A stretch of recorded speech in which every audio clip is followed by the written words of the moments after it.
All right, we're going to call that part one, or this part two, and that's because my phone overheated. And that's probably because it's the straight red hot truth that I'm spitting you straight from the middle of the fire pit of what I'm talking about. You can go be a monk,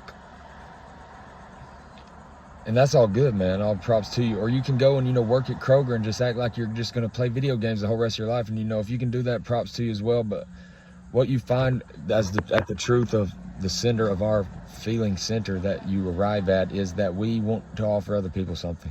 We don't just want to do what it takes for us to be okay with ourselves. We want to offer other people something.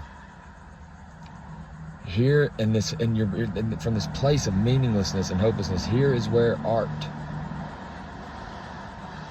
The first time you gave over yourself to other people, you disregarded your desires. It's time now, it's a beautiful thing. This ego character that we all like to just set up on fire and say is a piece of shit. No, don't do that.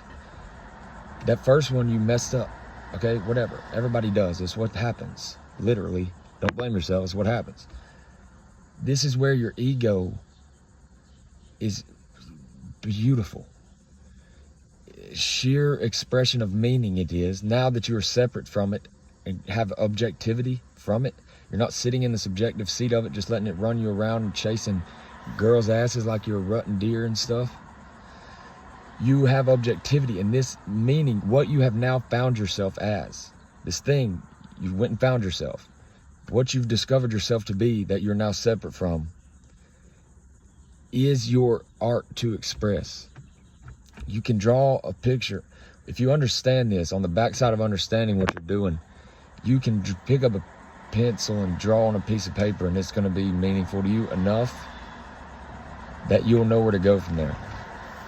You don't have to make Robert D'Angelo. I don't even care. I don't even know artists, people, Beethoven and shit. You don't have to do all that. You just have to, this is called expressing yourself, which is meaning that you discover in doing so. You see it as it comes out of you and hope it gives you for other people to experience, not what you're sitting here talking about like I'm doing, which is I dedicate myself to doing this. It's not what I'm saying to you. I've shown, I make music and do other things that honestly are much better. Actually the epitome of what I'm talking about, the emblem of what I'm talking about. I've said all of this in a song that felt way better to make than sitting here trying to word this very complicated subject that you probably can hardly understand, because it's very hard to understand, very hard to word.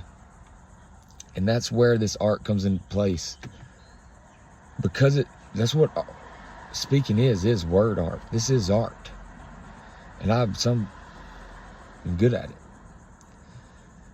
But because it's so hard to say how you feel now and what you see yourself to be, it's so hard to word. What do you need to put out that feels in line enough with it that you feel relieved, that you feel like you've said what you could not put words to?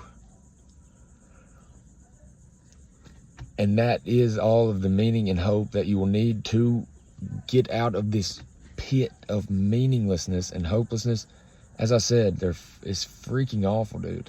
Being there, and without this understanding of what art is and what yourself is as this new thing to express as meaning, the very expression of it is meaning, subjective truth to you as you now see yourself, that merges with the objective world and cannot be denied by anyone on the face of this planet as your truth. And the truth about your truth, to the degree of it where you've gotten to where you can't word it, these things that you'll be expressing are universal. And that's why this picture you draw, if it's from this place that I'm talking about, on a sheet of paper, you can put it up on Reddit or something, and people will be drawn into it, because it's not what's on the paper, it's what the place that it came from. It's what you're saying. It's you.